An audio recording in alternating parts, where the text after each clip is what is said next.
there. So in this case, that one lane reduction will happen towards the very end of next week. Wolfson will also be closed periodically.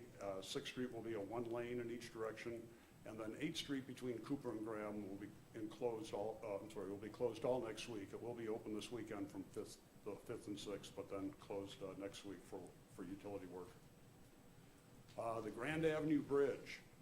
So next week we're going to reduce it to one lane in each direction starting as early as next Friday. It's a week from tomorrow.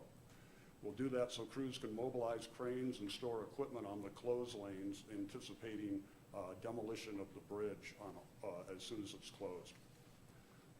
To give you an example, we got 15 large pieces of equipment coming in next week to do this demolition job. And the bridge will close August 14th at 1 second after midnight.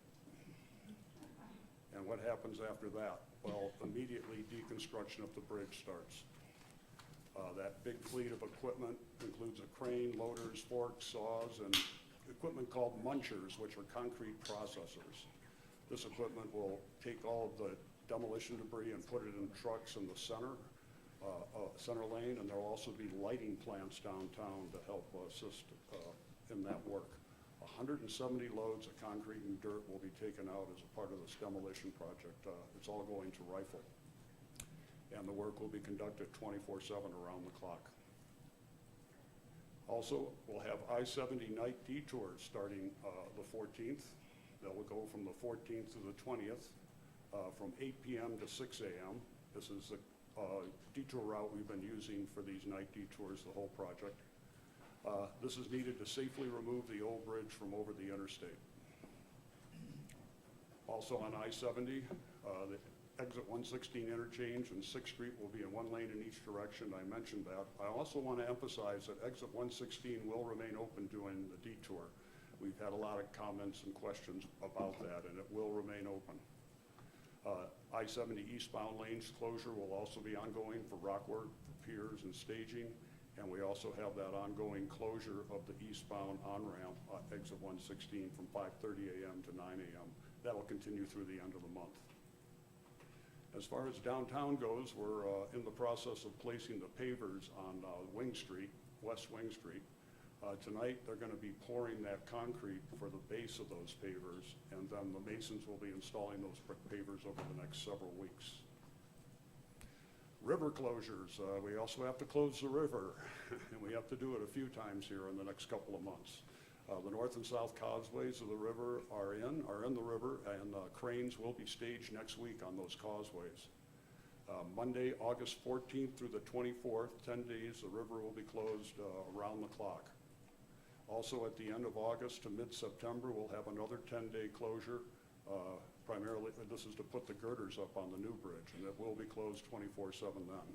How are we going to close it? The No Name, Shoshone, and Grizzly Creek put-ins, actually the exits will be closed during those dates. However, commercial companies that are authorized to run Shoshone from Shoshone to Grizzly Creek and doubles and even down to No Name will be permitted. And we'll manage that through our office, the PI office. The traffic bridge. Just because we're tearing down the old bridge doesn't mean we're stopping work on the traffic bridge. We still have barriers to pour, the middle barrier between the traffic lanes. Structural wall work is ongoing, as you see on the picture to the right. And 6th and Laurel roundabout work will be continuing as well. We've had a lot of public meetings, 65 so far. We had our last meeting today. It was the Purple Zone meeting at Summit Canyon. And now we're pretty much in the PI staff, public information staff is pretty much into the detour right now, and we're out of the public meeting phase of this project. So thank you for all your participation at those meetings. It was very helpful.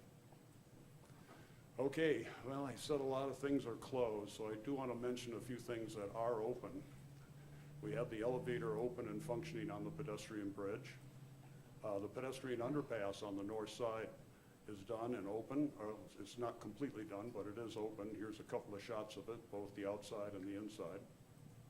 And exit 114 interchange is completed and ready to go for the detour. And finally, Glenwood Springs is open. I don't know about you guys, but I plan on visiting downtown Glenwood Springs often, the bars, the restaurants, the shops, while this detour goes on, and I hope you'll join me. Thank you. Thanks, Tom. Thanks, Tom. Does anyone have any questions for Tom? I would say come on down to Glenwood Springs and see this demolition. That's, I mean, for good or bad, it's a historic event. Yeah. And it's gonna be something to see. So, Yeah. yeah, Glenwood Springs is open, come on down, see what's gonna go on here. Okay, well, thank you. Hey, Tom, is there any video or any cameras that are time-lapsed or that'll show the bridge coming down and the bridge going up, like on the roof of some You know, we building? do have a camera that I sent you guys a link to. It's Garfield County Emergency Services camera up on Red Mountain. And that thing goes from intersections to intersections in a loop, and it's got really good resolution. I was surprised. And you can see what's happening with the bridge. One of those stops is the bridge. So you'll be able to see that on that camera. All right, Thanks, Tom. thank you.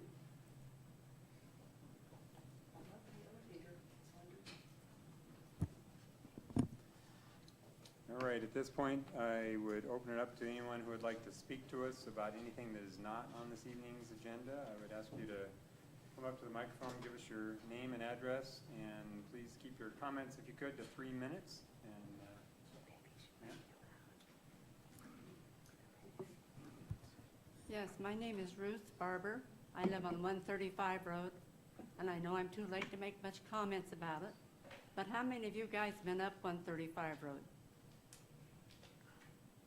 3 of you, Which one is 135 Road? where the new 13-unit apartments are going to go through Okay. in West Glenwood. Well, I'm glad some of you made it up there. You know that the road itself is very narrow. We have a lot of speeding problems, and there's a tremendous parking problem. We have signs on both sides of the street that says no parking on the street. Any night you want to come up, you'll find it. There's just nowhere to park.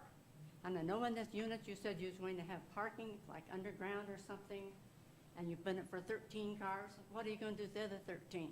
Show me a household only has 1 car, and there's no place to put them.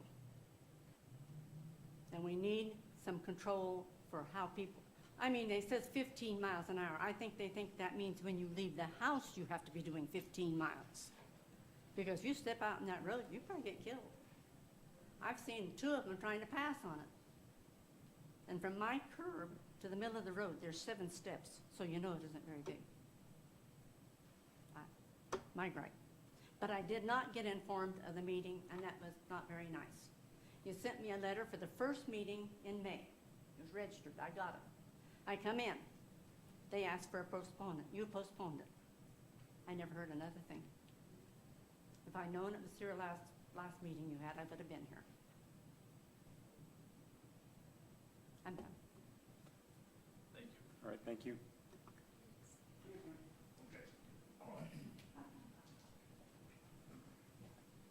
Yeah, my name's Clarence Mume. I live at 0119 on 135 Road.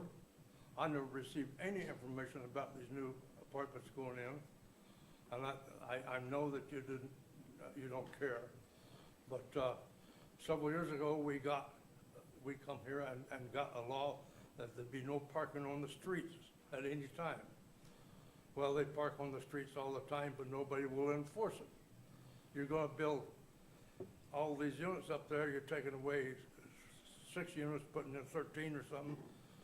She said something about, I didn't even know you were gonna have underground parking.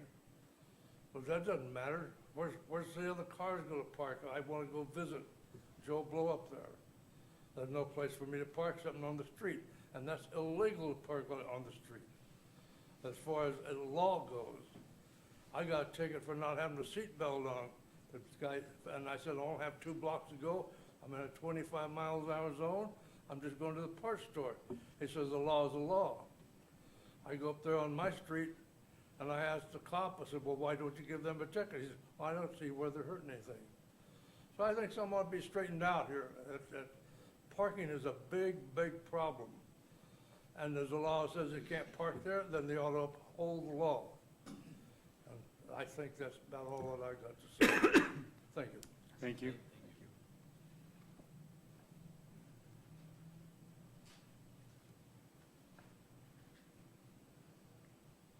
Don Gillespie, 3901 Mountain Drive, number 12, Glenwood. I'm just up here, I didn't quite make all 65 meetings. I made a few, but not that many. And what I'm about to say, it's probably been said and rehashed. But all I know right now is what I read in the paper, and they said they were going to discourage traffic to go south on Midland at 8th Street. And I guess the only way you're going to do that is control the lights there.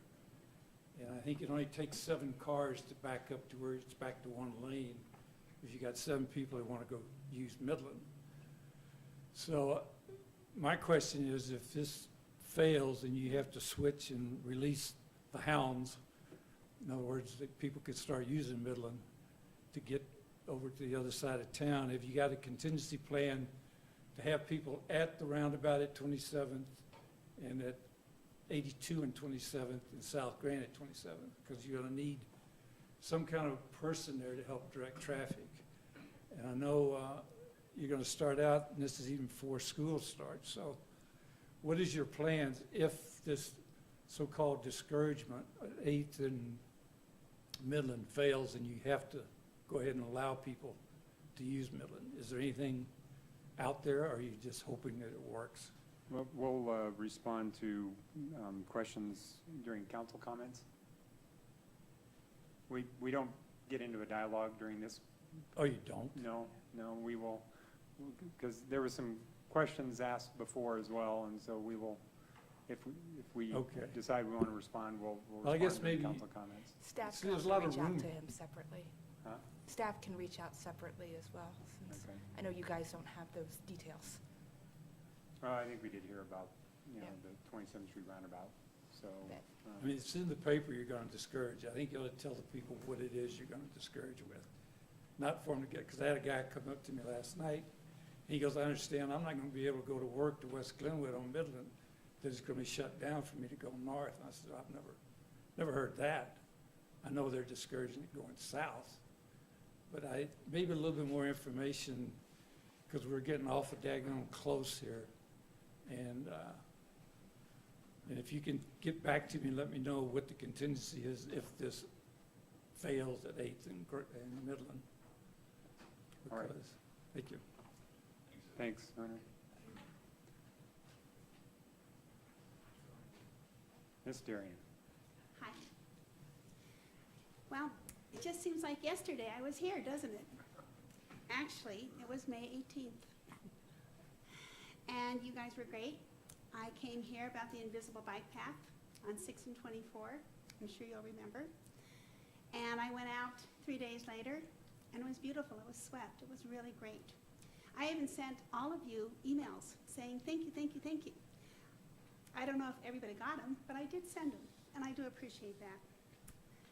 The only thing I was hoping somebody would reply to me regarding CDOT and city, their responsibility. And maybe you tried to email me, and I didn't receive it either. But I did check, and CDOT is responsible for 6 and 24, and the city is responsible for the bike path. Just so you'd know. Rick and I started communicating again back in July the 10th, and I talked to him about, so what's happening? He was great, said what's happening with the budget for next year. There's a lot of priorities. I know you guys have got so much on your plate, and the bike path probably isn't one. However, transportation is. And I think you'd be real surprised how many people are actually using 6 and 24 invisible bike path to get over to Two Rivers, to get to work, and to go into town. A lot more than you'd ever imagine, I'm sure. It's dangerous. Nobody knows it's there. In 1 week, I counted 3 semis parked on the bike path and 2 cars.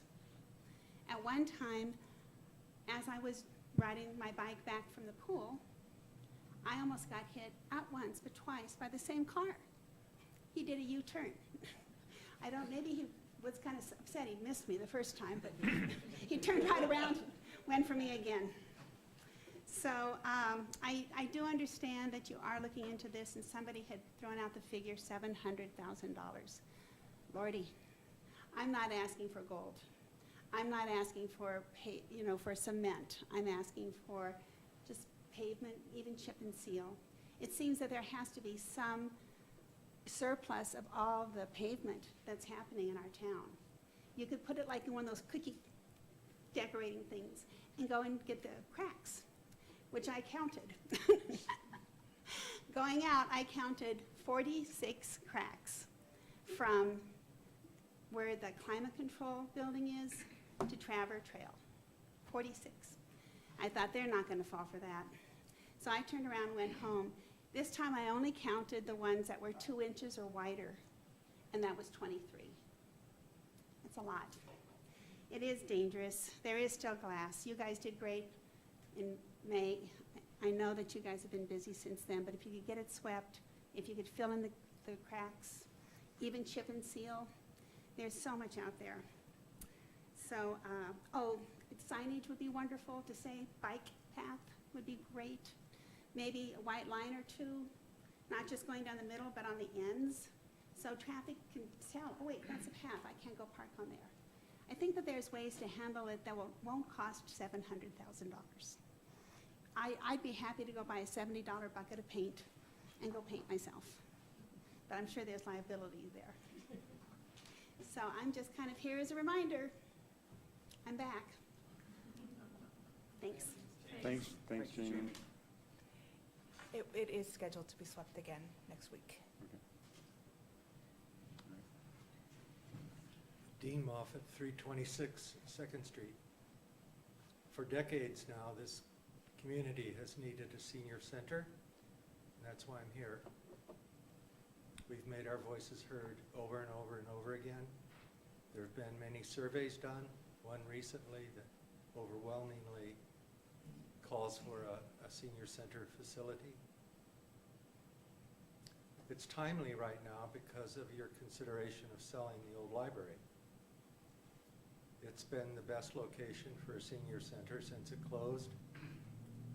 If you want to comment on that, you would I'm need to. not. Okay. But I'm here before it. It's an ideal location. It's close to the library, the new one, the Methodist Church, 2 other churches. Sounds to me like you're commenting on that specific agenda item. which I'm is coming commenting up. on a senior center. Well, you're arguing that we should perhaps not do something or make a certain decision relative to an agenda item tonight. So it'd be best if you got your comments in on that record. Mike, Tonight. I was on this long before that came up to you, and I was planning on being here tonight, primarily because of timing. It's very critical timing for an art center, a historical society, and a senior center. The old library is perfect for a senior center. It's ADA compliant. It's close, it's in the historic part of town. It's close to most of the elderly. It's close to Manor 1 and 2. All these things are within walking. There's public parking. There's all these support facilities. It's ideal for that. And I've been talking about this for years, even before it closed. So I would hope that you not do anything rash in terms of putting this facility there and that facility over there. I think there could be an interim plan that could solve the needs of the Arts Center, Center for the Arts, and a senior center. There could be an interim plan while the confluence gets developed and we get back whole again financially. And I feel we do really have to address this senior center issue. It's been in our faces for decades.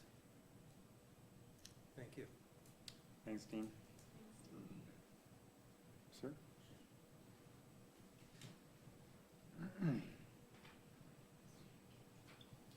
My name is Brad Osborne, and I'm with Community Health Initiatives here in Glenwood. And I'm here to present to council a program that we received a block grant from the State of Colorado Office of Behavioral Health for, to provide resiliency support to current military and veterans and their families here in Glenwood Springs and Garfield County. And the grant is very generous. It allows us to provide this service free of cost. And so my role here today is really just to elicit your support, give you the information. Hopefully it'll trickle down from council through your staff and everything with the city. It's a pretty amazing program. It's a evidence-based curriculum called Focus, which was developed out of UCLA and Harvard Medical to support families under stress. So Focus is families overcoming under stress. The military picked it up about 18 years ago, and they've been working with it throughout their systems. And so I'm really just here to present that to you. I did bring some flyers, some brochures and flyers for each of you. And I'm open to any questions. Doesn't sound like you do it that way here, but we're here, we're available, no cost if you know of anybody, any military. We have really good momentum here in Garfield County with veteran support. But I'll tell you, the families are kind of left out. The VA does a really good job for the veterans and the military, but the families really don't get the support around all the stress they're going through with the kids and so forth. So if there's any questions or anything at all, I'm just glad to be here to be able to offer a program. Well, thank you, and yeah, please provide some of your information to staff as well, and they can help disseminate it, and so, thank you. Can you give those to us now? Yes, Yeah. I have enough for everybody here. All right. Great. Should I just start here? Or Sure. Thank you. Thanks very much. Is there anyone else who would like to speak to us about something not on this evening's agenda? All right, seeing none, I will close it to public, or close citizens appearing before council, and point out a couple of, or one agenda change, agenda item number 19, which was the continuation of the discussion regarding the Art Center contract and lease agreement has been removed from the agenda, and will be Next meeting. at the next meeting on August 17th, is that it? Yes. All right, at this point, welcome any council comments. Actually, I'm going to take that real quick and just try and go down the list of a lot of the comments that people made regarding the notice for the public hearing on the land use application for the project on 135 Road. I guess I would be interested to hear, I know that we do have a noticing requirement, and if you were not properly noticed, then that is an issue, and I guess I'd just We will like to check into it. find out what the situation is there, so we will look into that. And I have to say, right off the top of my head, I can't recall what the specifics of that development were, but I believe that they are more than one car per unit. So I think there are 2 cars per unit, or 2.4 cars per unit or something, so. I don't believe they asked for a parking variance. Yeah, I don't think they asked for a parking variance. And our parking code requires 2.4 parking spaces per dwelling unit, and so if they didn't get a variance, then that's what they're building. So there shouldn't be an issue, hopefully, with parking with those 13 units. Regarding parking on street and people speeding on 135 Road, I think staff can look into that as well. Don Gillespie looks like he left, but I think there's a contingency for everything during the Grand Avenue Bridge detour. Depending on what we observe, resources will be moved to be where they need to be. And if we need a officer at the 27th Street roundabout to direct traffic, then one will show up. So, and as far as discouraging traffic on Midland, it's discouraged both ways. So it's not just discouraged going north, it's also discouraged, or going south, it's also discouraged going north. So, Mike, can I say one thing about that too? sure. But our biggest thing though, besides any contingency plan or anything else, is just to get those vehicle numbers down, the 35%, whatever that number is. So if you have a plan to not drive during that time, walk, ride your bike, carpool, ride a bus, please do it, because that is our, by far our best bet. Yep, exactly. I gotta say, coming over here today, those folks haven't gotten the memo yet. Not yet. Oh, my gosh. Right. It was, so anyway, you're exactly right. If Mhm. we don't all participate, it's gonna be It's interesting, gonna be so. worse, yeah. So everybody needs to do their part. Everyone's gotta And do something. The one comment I would make is when you're sitting there in traffic and you're frustrated that you're surrounded by traffic, you gotta remember one thing, you are traffic. So, That's not true. Jamie, regarding the bike path, I think it's gonna be swept again next week. As far as improvements on it and crack sealing or a new surface or something, we are starting our budget process and we'll see where it all comes out. And that kind of goes to the senior center as well. There's a lot of people who would love to have a senior center here. We have this many wants and this many dollars, and so we gotta figure out how to apply our few dollars to the many wants. So, but we're not being cavalier or ambivalent about it. We just have a lot of different things we need to focus on in this community, and until we fall into a giant bucket of money, we're not going to be able to get them all done. So. Can I ask a question on the senior center too? Hate to quit interrupting here, but do we have parameters on the senior center? I mean, I know it was looked at I know the county looked at the building for a while and they kind of backed away, but that building is large. And I just personally, I have no idea how much space would be needed for a senior center, what kind of programs or hours you would be looking at. So I think If I may briefly, the county spent a fair amount of time looking at doing a senior center and remembering that the county is the agency primarily responsible for health and human services within Garfield County, right? Right. That's not really, it's not a municipal function. They are funded to do health and human services. So they'd really need to be the lead agency on that. You'll recall that they had the library under contract Right. for that purpose, and then they decided that they didn't want to pursue a senior center or funding for it at that location. And was there a reason for that? I can't speak to the decision of the county commissioners. I just know that they chose to terminate that contract Okay. and not pursue it at that time.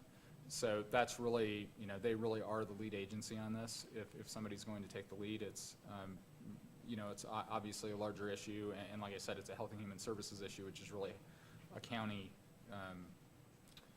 function.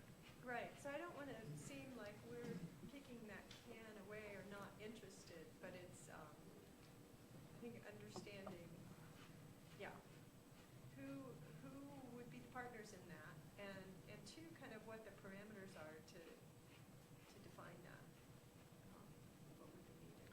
Yeah, and one other comment regarding just senior services. This isn't necessarily a senior center, but we had a discussion this morning with a candidate for the Parks and Rec Commission who indicated that many places don't even have senior centers, so to speak, but they have a lot of senior programs. And that's something that I think with or without a center, we can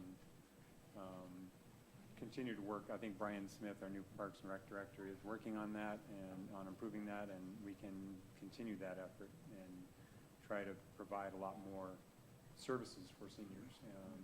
Whether it's like he suggested, a tour of Colorado National Monument or chess club or whatever, exercise classes. So I think that's another place that we could see some improvement.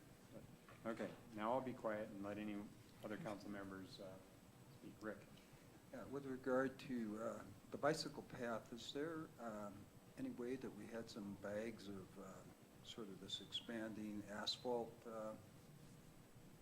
crack sealer that we could maybe think about patching some of that up at a fairly low cost?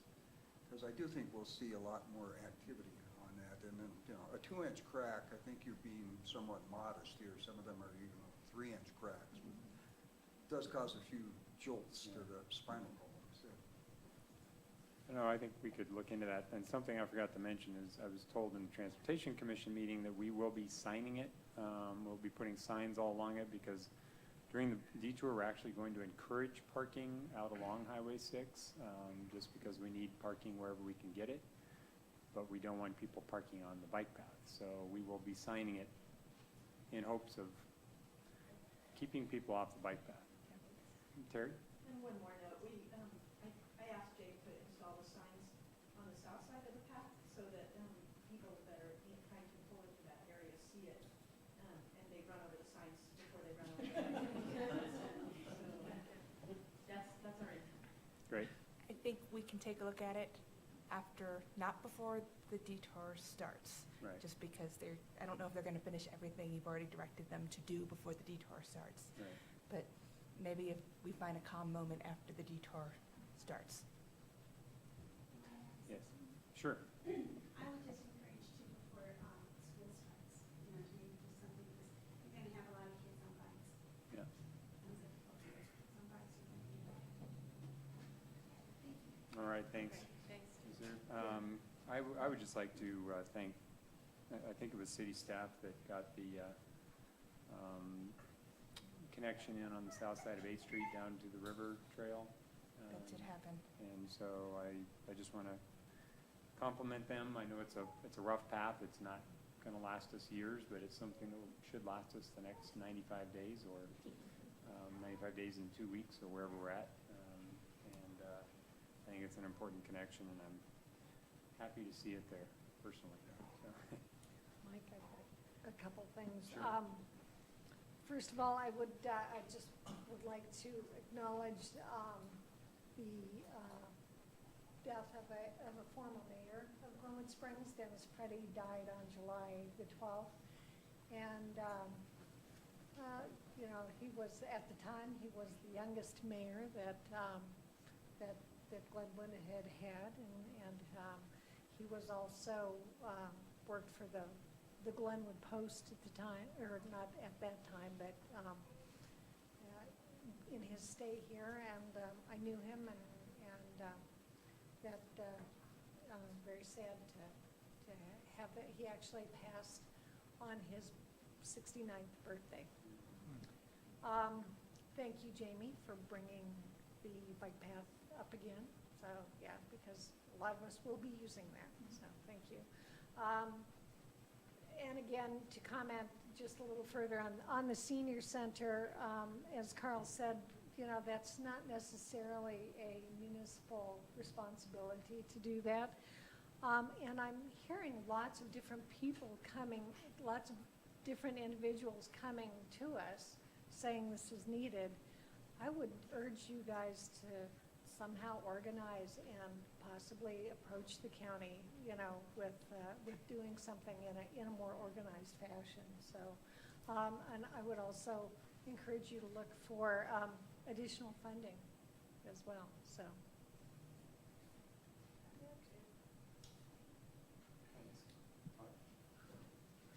So I'm glad you kind of led with that, Catherine. I just asked Mike for permission to also mention a former city council member who we lost in July 10th, I believe. And that's Jerry Gamba. So the father of our current mayor, Mike Gamba. So just wanted to mention his passing. At the funeral, I was actually met a few folks that were in their 50s that came to town to pay their respects to Jerry, and they were in his scout group as kids.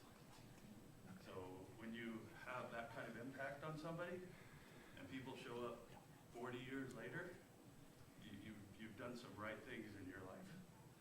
So, and how you boys got up there and made the speeches that you did, I'll have no idea, because I can't do this stuff. But anyway, I just wanted to make sure we made mention. He was a leader in this community, had a great family in this community, and we appreciate, as a city, all the efforts that Jerry put towards this town. So.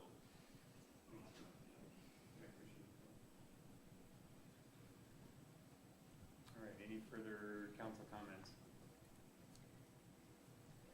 All right, moving on. Next next item is the consent agenda. I would entertain a motion to approve the consent agenda. I would move to approve the consent agenda. Is there a second? Second. We have a motion by Kathy and a second by Rick to approve the consent agenda. All in favor? Aye. Aye. All opposed? Motion carries unanimously.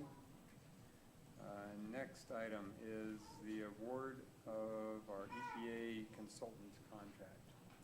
Yes, I'm happy to let you guys know that after a competitive search, we've selected Stromberg, Garrigan and Associates for you guys to consider awarding our area-wide contract to. I've worked with SGA before. I found them to be good to work for. They have done the most brownfield EPA area-wide work in the nation. The process will be a little different than what they typically do because, as you know, we're about to go into our 95-day detour.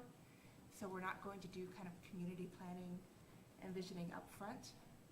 And this is going to be more, I believe, of an implementation strategy as opposed to just another plan. We're going to be looking at, we've planned 6th Street, we're planning 7th Street, we've planned the confluence once or twice.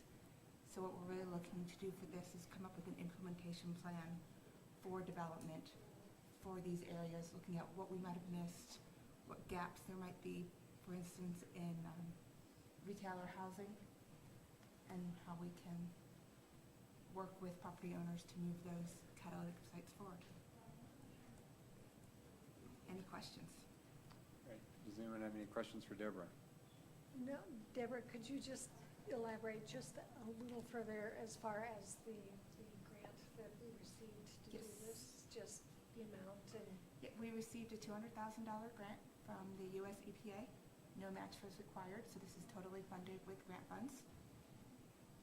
I believe usually about 20 cities out of the nation get one each year. So it's a fairly prestigious grant. Hopefully, depending on how things go, it will help us get further funding to clean up the sites. And then at least in the past, it was used to help get transportation funding. So. Yeah, I read the grant, and I gotta say, I'm very impressed with how it lays out the work, lays out the responsibility of the consultant, as well as the responsibility for steps that the city needs to take alongside. And I thought it was, it's nice to see a proposal that you can say, yeah, if I was gonna write a proposal, it would look something like that. And so I think it's solid work, and I'm really looking forward to having the opinions sort of in one bucket about how these different areas might come together. And so, I think it's just a step in the right direction. Any other questions or comments before I open up for public comment? All right, is there anyone from the public who would like to comment on this agenda item? Seeing none, I will close it to public comment, bring it back to council for discussion or a motion. I will move to award the contract in the amount of $172,000 to Stromberg, Garrigan and Associates, SGA, for the US EPA area-wide planning project. Okay. Is there a second? Second. We have a motion by Kathy and a second by Rick to award a contract for $172,000 to Stromberg, Garrigan and Associates for the US EPA area-wide planning project. Any further discussion? Let's go ahead and call the question. Trucker, yes. Goldish, yes. Davis, yes. Gamble, yes. Lady, yes. Burgess, yes. Help, yes. Motion passes unanimously. All right, next item is a conceptual review. It's planning item 29-17, for a major development permit on Iron Mountain PUD. The applicant is Iron Mountain Properties LLC. The owner is Iron Mountain Properties LLC. And the address is to be determined on Traver Trail.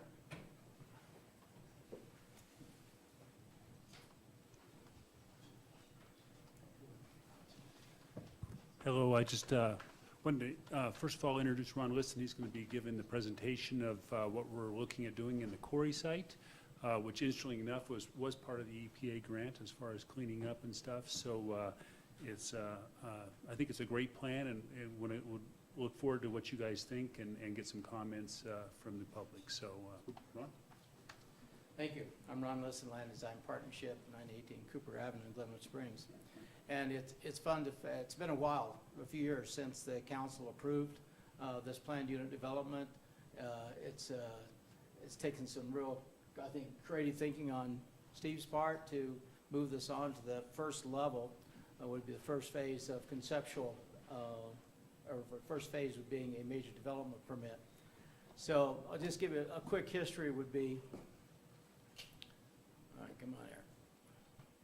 Just a quick view, the property is, under the PUD, has two basic zone districts, one with a commercial recreation, and one more including the lodge hotel complex, basically the north side of the property being commercial recreation and the south being the retail and a lodge facility. The old concept plan, the concept plan that was approved, get it centered here, and this is Traver Trail coming, or Traver Trail down here, the access coming up the existing old mine road and across the front face. There's a hotel concept intended to go up a step up the face of the cliff, a large retail building, and the main driving force of the project was accommodate parking for the Glenwood Caverns Adventure Park. And we had at the time an idea for a new surface mechanism to transport people up to the caverns, and that was a significant driving element of that plan. So where we're at today is basically the same plan in many respects, a little less impact because we have dropped the large building you saw earlier that was down in this corner. That allowed us to realign the roadway up into the parking area, avoid coming across this face of the kind of raw face facing Glenwood Springs. And it's still, the idea still contains a later phase for a hotel.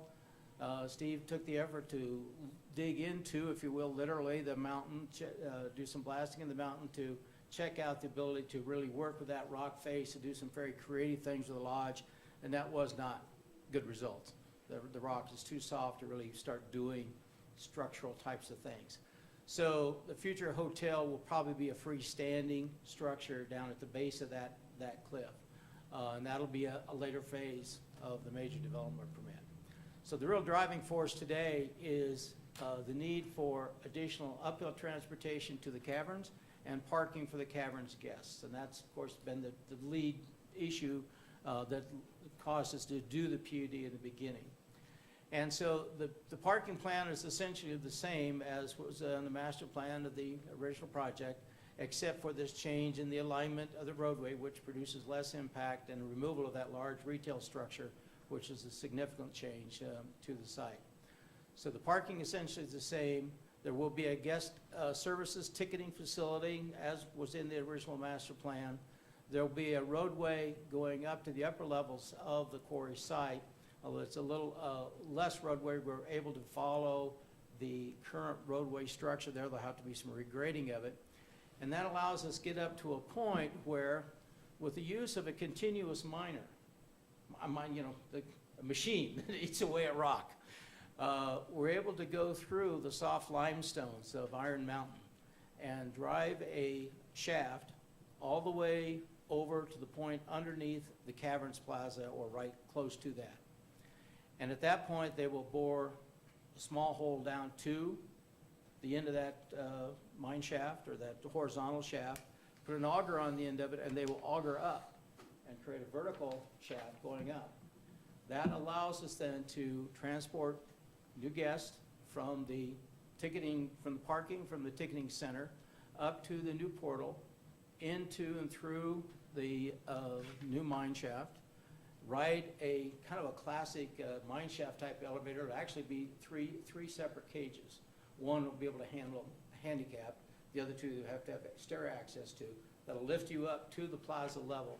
And that'll 2 or 3 times more capacity for moving people uphill than the current tram, which is desperately needed. So we're pretty excited about this. There's still a lot of details. We're just at this conceptual stage. There's some additional details to look at, grading plans to work out in detail. But we're very excited about this. And I want to emphasize the layout is essentially the same. We do have a road showing currently kind of kicking across the boundaries of the PUD onto land owned by Mr. Beckley. I think when we're all done, that may come back onto the property once the engineers get done with all the final grading. And we are sensitive to the neighborhood. I point out that the parking, as before, will be tipped to the south, so it slopes away from the neighborhood to the north. Lighting will be a critical thing we look at to control that very carefully. Landscaping, I've just shown some trees on there in general for now, but the intense landscaping will be part of this next stage of development. The major development, for the public's knowledge, is where we really go into all the details. We take a plan like this, we get all the engineering done, we get all the landscape done, and that's what comes before the town to review and look at in detail.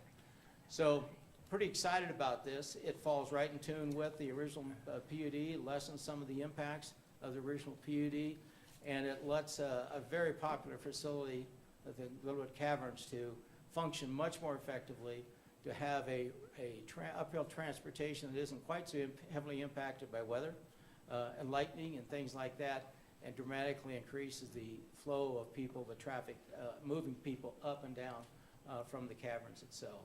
So, Steve, what did I leave out of that summary? I can add a few more things. Yeah. So there has been quite a bit of work done on the tunnel system by a geologist, Ben Miller with Lewicki and Associates out of Denver. The continuous miner, we've taken samples of the rock and done hardness tests on it to determine what kind of rates we can get. This continuous miner will do a 16-foot wide by 12-foot tall square shaft at about a 5 to 10% grade. It will be approximately somewhere between 24 to 3,000 feet long. They'll make about 40 feet a day. When we get to the bottom, they'll bore a 12-foot diameter hole up through the rock, and that will take approximately 35 or 40 days to do that. And so it's very, very feasible. We will be going through a couple different rock stratas, the Leadville limestone, the Dyer dolomite, and the Manitou limestone, but all relatively soft, nice cave-forming type rocks. So this is, very, we've located a continuous miner. There's several of them at the closed mines down in Paonia and Somerset. So it's a very feasible project, and actually we've looked at a lot of surface lifts. This is about half the cost of what a surface lift would cost, so, and a lot less impacted visually, having everything underground. And it'll be a mine experience as usual. The caverns are very creative on what it'll be like to travel through this shaft and go up. It'll be like the tours they do of the gold mines and things like that. You'll have a mine experience. It'll almost be like a part of the attraction there. So we're very interested in the comments and thoughts, and as we move on into, we got a lot of details to work out yet. Great. Thanks, Ron and Steve. Any questions for the applicant? Kathy? Question, it looks like, and I know I remember going through, being on P&Z when this went through the last time. The PUD boundary crosses that road in a couple places. Is that problematic at all for you? That It wasn't, we looked at that at the time, it wasn't, since the applicant owns the land. Okay, And all our right. general rules of the county, that should not be an issue. Okay. When we're done, it may actually not cross the boundary, all depends on the final engineering and the grades that we can end up utilizing on that roadway. Okay. We'll probably still have to go to a county for the tunnel that goes through county property. Well, not county property, our property that's in the county. In the county, okay, all right. How many parking spaces does this gain you? One of the things that's not shown in this plan are the landscape islands. We've not gone to that level of detail that is required, so I'm guessing around 200. Yeah, I see, The 219. hotel, when it builds, will, there's still some surface parking there, there may be some down level parking and under level parking there, but something in that range. Okay. And my last question is, with the with the rock being as soft as it is, the tunnel, how are you going to ensure that people are safe traveling through that? So when I say soft, it's easy to Still- mine, but it's very stable. Okay. So there's been a tunnel through the same limestone at the caverns that was put in 1897 where there's been no movement whatsoever. So limestone's typically a very solid rock as far as maintaining a shaft or a tunnel in it. Okay, all right, great. By the way, I love the ride. Gutsier than I am. Shelley? Everyone who went, Catherine was the only, from city staff, Catherine was the only one who went on the ride. Oh, Rick, you went, didn't you? Did anybody else drop the ride? Yeah, Rick did. Yeah, Rick did, right? Rick, Yeah, Rick did. okay. I was out of town, so I missed it out. Take a special trip up there. I'll go on it with you, Steve. No. I offered that same tune, then I reneged on that for myself. Any other questions, Council? So as you think about this, so what, the amount of time, I heard, there's a lot of variables here, but do you have some target dates that are out there by which, you'd like to see things complete? It's probably going to be, we have a geologist on the surface doing testing right now because all these rock strata are exposed on the no-name side. So we can go at the whole no-name side and get testing of all the rocks of everything that we're going to be going through. So we'll be gathering data throughout this winter, potentially start at late 2018. Big job. Yeah. Jim, we'll be back sometime during the course of the winter with the major development problem. I do have one more question. Is it possible for pedestrians to walk along that mine road? Or is that going to be discouraged? There will be no pedestrians on the mine road, but Okay. we are looking at putting a pedestrian path that will come from the parking lot down to, we own a lot down next to, on Linden Street, next to the Antlers, and there will be a walkway that will be put up from, See that green line? Oh, yeah, okay, I wondered, Which yeah, actually, what that the is. change here allows for a little nicer alignment of that pedestrian. Okay, all right, so walkway to town. okay. Okay, and that was part of my question too. So then, will it be a little, rather than walking up to that tunnel portal, that it'll be a little shuttle or? So you would get off you see where the retail is, the entrance building, and then there's a separate road that's all to itself. There will be a train trolley that will pick you up, and it will go up that road and then go in the portal and go back 3,000 feet, Oh, okay. and then drop you off, and you'll ride a 600-foot tall elevator that will bring you right into the park. Okay, because that was my question. So it's kind of a train trolley, and that travels through the tunnel Also, you don't, Okay. you only use, you ride one trolley up that road into the tunnel and to the back of the tunnel. Okay, okay. Well, sounds pretty fun, actually. And then you mentioned, Ron, about the parking lot kind of tilting towards town. It just slopes to the south, Okay. it slopes generally to the So south. will it be visible from town? From Glenwood, no, I think it's high enough, if you go way far enough south, Yeah, you can you'll get a see little it if bit of you're an angle, up but you on really, Red Mountain. you really can't see. Okay, If you Okay. go out and look up there, you constantly see the front faces. okay. So from what town- would be the slope on it? It'll be, It'll vary, it's running about 4 to 5% now. The engineers may work it a little bit differently, actually doing some things to even make it less visible. okay. It's very similar to our PUD Yeah. application, and we did have a whole study done on that where we actually hired someone to do some wherever you're standing, and you could see what the buildings look like the parking. So a lot of those are already done. We'll On just the modify. visibility? The- Okay. Yeah, the visible, is this one of the 3D views? Yeah. So I forgot I had this in here, just to show, Oh, this okay. is the building that goes away. And the roadway that comes across here will go away.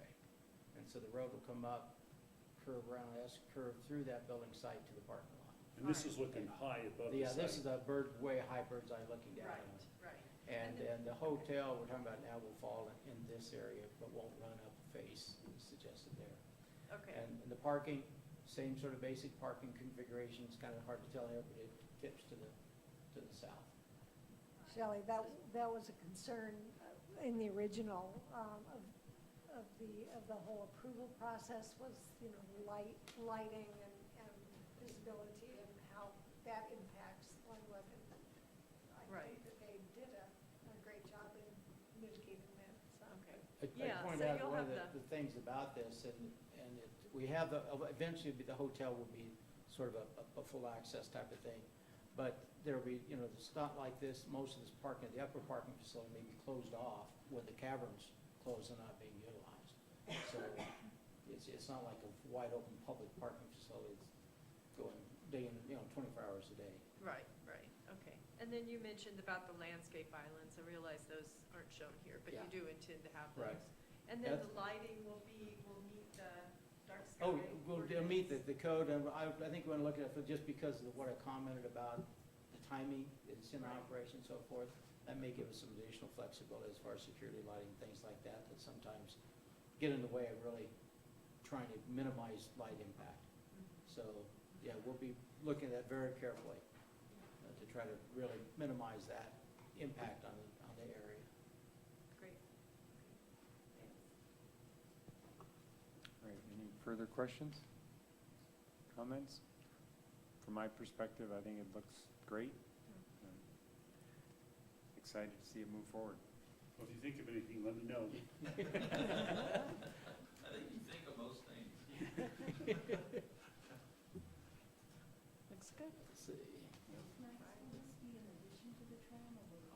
Oh, yes, this will be in addition to the tram, so you can ride the tram up and ride this down. Thank you. Thank you.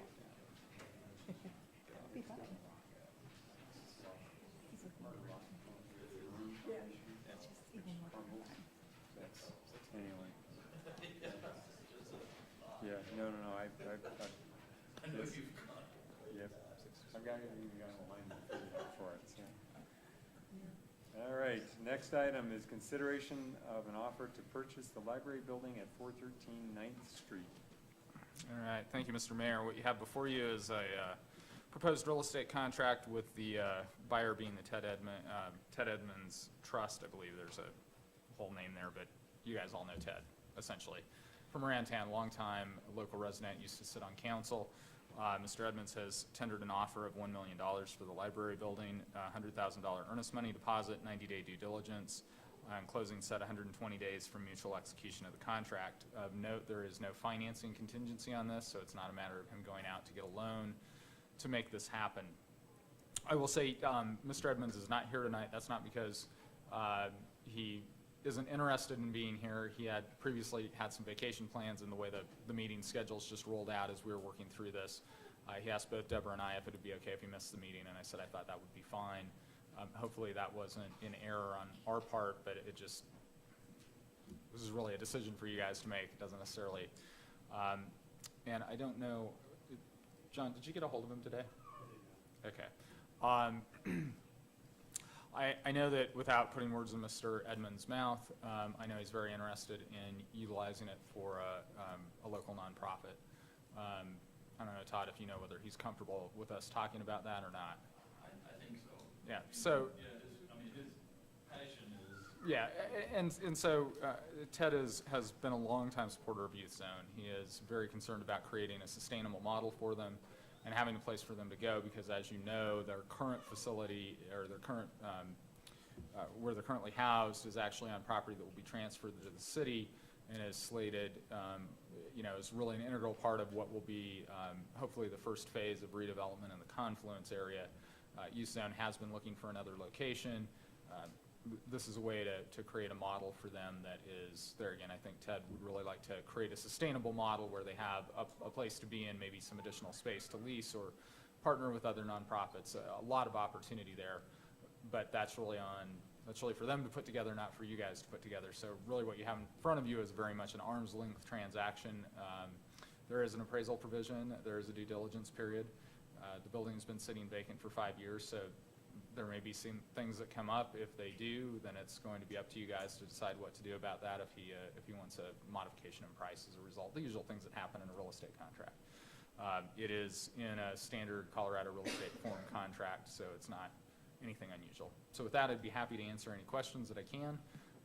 From my perspective, it's a very clean contract, a simple offer, so it really comes down to you guys as to making a decision on it. I would say too, just for the public's benefit that may have forgotten, that a long time ago, like 6-7 years ago, there was an election that authorized you to sell this particular building, because underneath the charter, you have to have, if it's been put to public use, you have to have a public vote to authorize you to sell it. This was put to that public vote. It was authorized by the voters of Glenwood Springs to be sold if you so chose. So there you go. Thanks, I'll answer Carl. any questions. Any questions for Carl? Before I open up for public comment, go ahead. Well, I do have a question on, when was the last appraisal done? Last appraisal was done probably 3 years ago, before the county tendered an offer on it. 2014, I want to say. 2014, yeah. No, not that long ago. This, okay, so it was probably 2 years ago, spring 2 years ago. Yeah. And So that was spring 2015, kind of I think was part of probably. the county's interest in it, wasn't that when the appraisal occurred? Yeah, When I yeah. believe so, and it appraised at 985, yeah. Okay.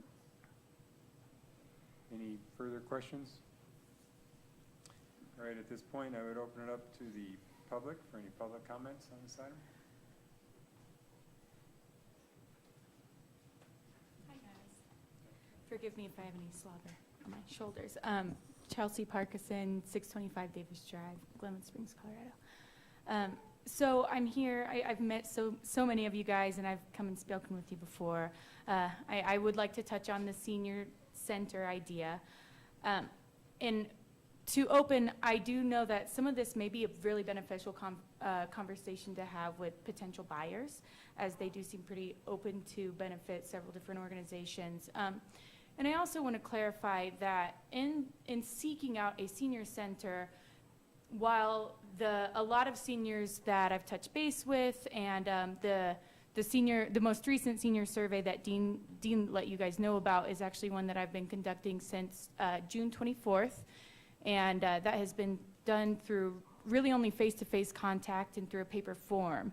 And so far, by speaking at different county meal sites, different clubs like the Lions Club, the Elks Club, I've gotten over 105 results back. 103 of them did say that they would utilize a space. 2 of them decided to just send me back a letter that said no on it. With that, there have been several folks who have said they would love the idea of use of that old library space because it's centralized location, because it is really large. It does have opportunity, and actually really already in place, that ADA accessibility. I think it's important to know that this demographic and those members of that senior community, they're not dead set on the library. It is just a resource and a facility that they see value in, that they want to be heard for, and that they would really be happy having a place to kind of call home, if you will, whether it's that old library or somewhere else. There are some other things I'd like to touch on that I heard brought up in question earlier. One of which is the county's responsibility and funding portion of the senior center. I don't work for the county, and I can't speak on behalf of the county. But I will say that with every conversation I've had with the county and the relationship I've developed with the senior program staff through the county, my understanding is their resistance and an ability, if you will, to fund and move forward with anything here in Glenwood comes from the fact that if they do it here, they have to do it everywhere else. And every other city in our county is solely responsible in funding their own senior centers. Or senior activities, programs, what have you, through different avenues. I know Carbondale does it really successfully through their Parks and Rec department, which so thankfully we've got Brian working pretty diligent on right now for here in Glenwood. So that might shine a little bit of light and understanding as to why the county has pulled out of that previous agreement and why they are reluctant to move forward. Again, I'm not a county employee, so any more clarification would have to come from them. The other thing that I would like to bring you guys' attention to is that the fear of funding that would come from possibly from staff or maybe other operational costs. I would like to open you guys' minds to the idea of finding other funding sources that wouldn't fall on your burden. I really think that we've got a lot of great opportunities for different avenues, different scopes, and different ideas for grant funding. And many of those I've looked into myself personally. A lot of it I've found is kind of hinged on a location, so a facility, possibly the old library shared with other nonprofits, possibly somewhere else, who knows, within the city. Once we would have a facility idea, once we would have a thought of how much space we had, how we would have to share such a space, that's a point where a nonprofit could be open, and I do have a source of someone who'd be willing to share the costs of starting up a nonprofit. So it sounds like it's about, and you actually might have a better idea of this, but it sounds like it's about $300, give or take, just to start such an organization. From there, we can start applying for grants, for operational costs, for staffing, which should be very minimal. And to answer some of those questions, based off of Rifle's very successful senior center, and in hopes of programming, sounds like Brian's made some great strides in programming through Parks and Rec Department. I can't imagine the need exceeding one staff member, which would be just a senior center program director, or senior center director. And that's where fund organization and some programming and scheduling would come into play. It wouldn't be a massive undertaking to find grant funds to cover such a cost, and especially if it's done so from the scope of a community health benefit. So I am here commenting on the sale of that old library, but not with a strict hold on the idea that the only possibility for a senior center is one that's only the seniors and only in that old library. I would just like to continue the conversation and let you guys know that, yes, there is that senior center survey. There's a whole lot of momentum and excitement and joy at the thought of a senior center coming into play. And it's not something that demographic and those members of the community are inflexible about whatsoever. Thank you so much. I actually have a question for you. Sure. Because you've done a lot of research on this. Do you have any idea of size requirements for a senior center at all? So it would certainly depend on what would be offered directly in the senior center. Right now, the county does offer meals 4 days a week, twice weekly at the CMC building that's behind City Market, and the other 2 days a week are over at Sunnyside. If we were to start offering those meals and offer the county the opportunity to come into a senior center that we had, that would require some more space. Otherwise, again, it would depend on programming. It wouldn't. One thing that we found in response to those surveys is folks would really like the opportunity to be social, to have some room to go in and play cards, to go in and play bingo. We've had a few people say they'd like to play pool, creative writing classes. One of the options on the survey, which, by the way, I'd be so happy to share with all of you, one of the options was for education, and that could go from, interesting stories from presenters that are traveling, or chronic health condition education courses. So there's a lot of opportunity there, and again, it would depend on how we utilize the space. If I remember correctly, exercising, yes, exercising is one. Exercise classes, and right now, as I said before, I've got 105 responses, and that is just from face-to-face contact. Those numbers don't represent nearly half of the amount of the folks who would want to come use the space. If I remember correctly, 2,200 square feet is what the vets were in conversation about with use of the old library. And when I spoke with the gentleman, forgive me, I forgot his name, I want to say it was John, who I was in conversation with about that possibility of working together with him, that seemed like it was adequate space, at least for the beginning stages of a senior center. Thank you. Yeah, you're welcome. I have a quick question. Yeah. Sure. Okay. So how does Rifle do it? Is it a city-owned building, or I think the county is funding a big portion of that. Yeah. Okay. does the county own that building as well? do you know? You know, I have that written down, but I didn't bring that information with me. County's funding about $100,000 Okay. of the $108,000 Oh, I see. revenue. I see. Okay. For the center. Right. And it, Do you know where it is? I don't. it's up, I forget, I want to say 6th Street, I'm not terribly familiar. It sits up on the hill on the, I guess, northern side of I-70 as you come into town. If anyone else has been to the space, I don't know if that sounds It's a familiar. very small building, but they have one meal a week, and they have activities all the time. I was involved in a play we put on for people there, and it was very, very popular, huge crowd, but it's a small building. And they do have a kitchen there in sight. And so did you say that it was 8,000 that's funded through the county?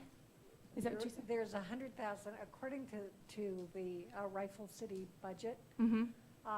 The Garfield County DHS contract funds 100,000 Okay, out of $108,000.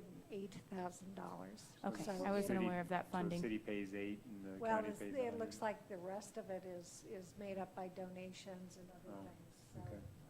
I'm not seeing any specific city contribution here. Okay, thank you for that information. All right. Thank you. Thanks, guys. Mr. Moffett.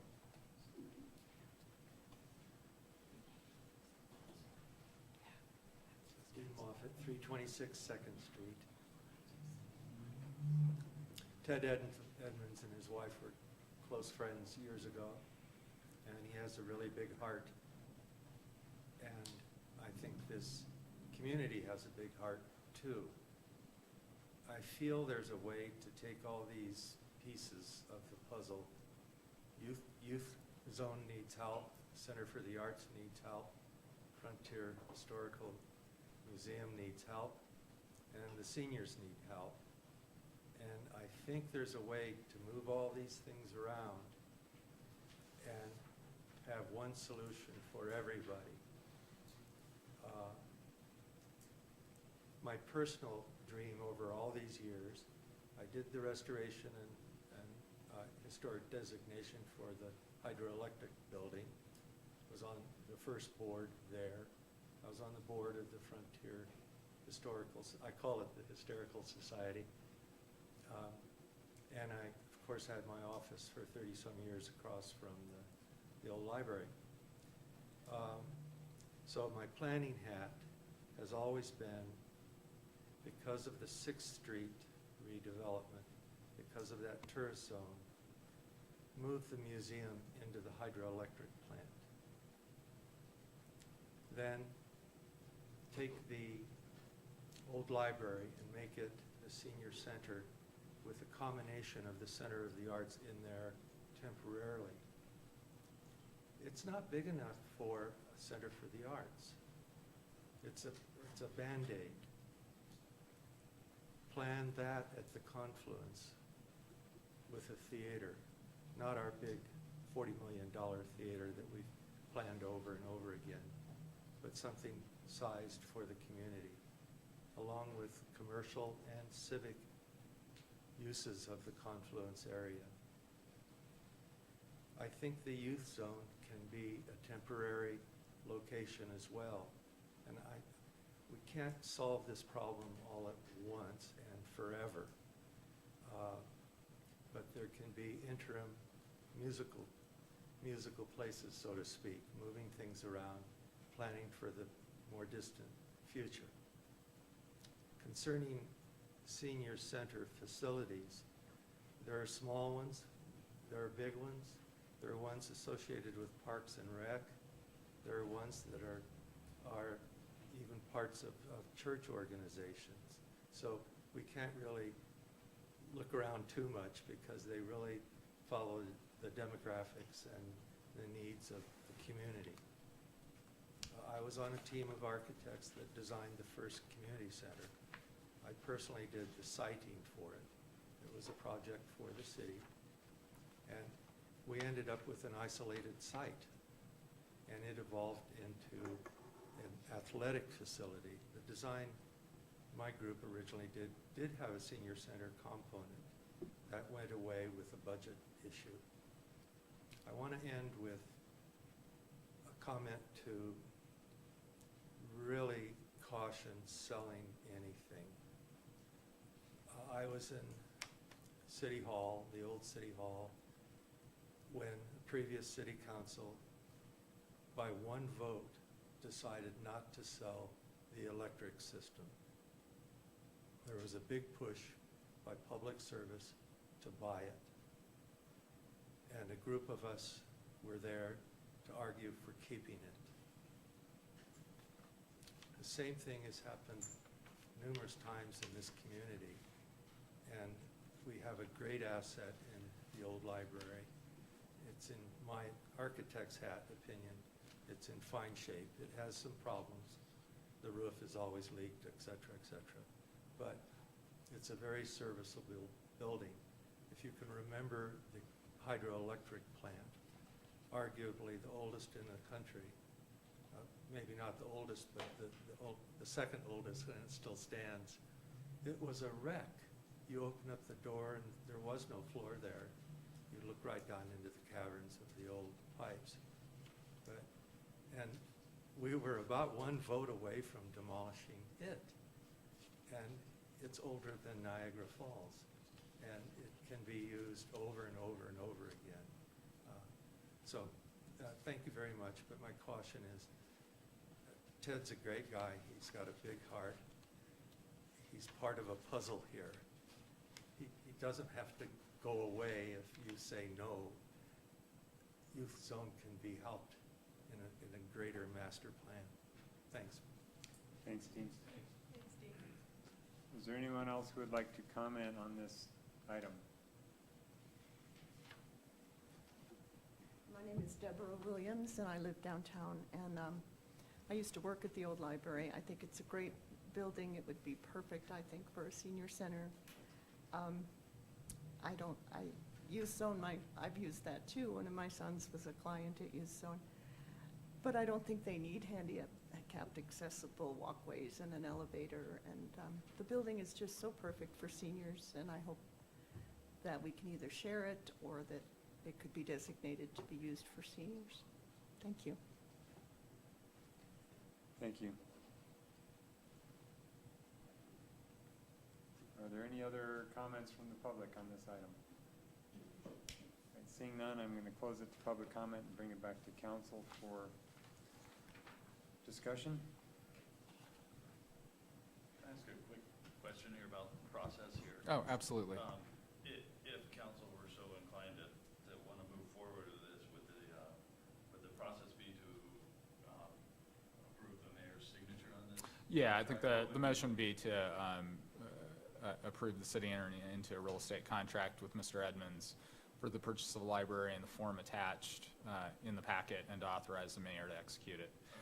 If you go that direction at some point after we get through the diligence period, I'll come back to you with a resolution, probably just on the consent agenda, that says authorizing the mayor to sign all necessary documents for closing, just because the title companies usually want that. But I don't usually do that at the beginning, because you don't know if you still have a contract when you get through the diligence period. So at this point, are we just moving this down the trail? Well, no, you'd be signing a binding contract for the sale. And the one that is presented here. Just because of a glitch between Ted and I didn't get his signature before he left town. It wasn't that he didn't want to sign it. I was trying to update the dates to make everything match up to tonight's meeting, and I just missed him. There's no, this is the contract that would get executed, and it would be a binding contract. All right, thanks. Jonathan? No, I'm sorry. You don't have anything? I think I pressed it a long time ago. Oh, sorry about that. You got to speak now, I'm sorry. Do I? No. So two guys walk into a bar. Okay. Shelley? I have a question of, are we under any urgency or deadline for this contract at this time? I mean, I think that Mr. Edmonds would like to get to know that he has it under contract to start his due diligence period. I think that, you know, I don't know his full plans, so I don't know what his timeline is on if he were to fully acquire it and doing any renovation work that needs to be done, those kinds of things. I couldn't speak to that. I just know what you have in front of you in terms of the contract. Okay, okay. Because I think as we discussed earlier, is this time for regular comments? I'm very hesitant to let go of a city property, especially one that's in such an excellent location downtown. I know there are needs for nonprofits and different groups downtown. We've talked to several groups about different opportunities in this building. Some of them are more public, some are nonprofits. So I'm hesitant to let the building go because I know that if we tried to construct that building today, it would cost 3 times as much as what we're selling it for. So it's, in that respect, I'd like to at least delay this tonight till we get an updated appraisal. But also, and I'm very supportive of Youth Zone, but I understand also that they don't need the whole building. They need about half of the building at this time. So, and we do have other needs. If a quarter of the building could be used for a senior center, maybe a portion of the building could be used for another group or some city programming. You know, I just don't feel an urgency to let this property go right now, and specifically because the building is, I think, in pretty good shape. I know it has a new roof, and I think structurally it's sound and everything. I don't know of any major problems for it. I'm sure it's an older building that's been sitting empty for 4 or 5 years, so it's going to need some work, but every building like this is going to need tenant finish. So I'm interested in just exploring if there are other options here. Could we do a long-term lease, you know, a 20 or 40-year lease that we could look at putting different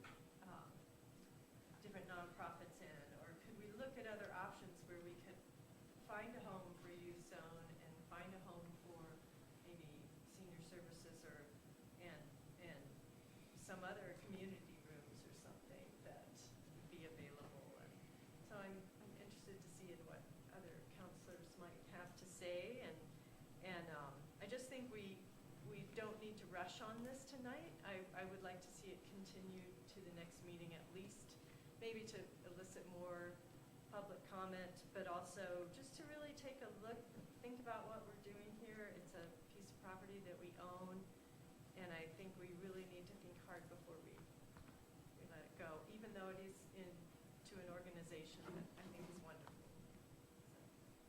I would just caution you that while that's his intended use, the buyer is not Youth Zone, right? So, right. Like, I don't want there to be a misperception that, you know, Okay. Mr. Edmonds is buying the building. I believe that's to be his intended use, and I certainly trust that that's his intended use, but there is no deed restriction in here. There's no dead hand controls kind of thing that is. So I think we need to be careful about saying that it's Youth Zone that's buying this. It is Mr. Edmonds who's buying it, and that's his intended use for it. But I want to be kind of careful about that, kind of hanging Youth Zone out there as if they're coming up with $1 million to buy a building, because they're not. And they're not in a position to do that. Okay, and that speaks to my point even more, is that do we want to have a little more control over how that building is used? I guess that's a question for council and for the rest of the community. And I have a couple of other maybe ideas on this contract, but I don't know if it's appropriate to speak about it now or Sure. speak about it in executive session.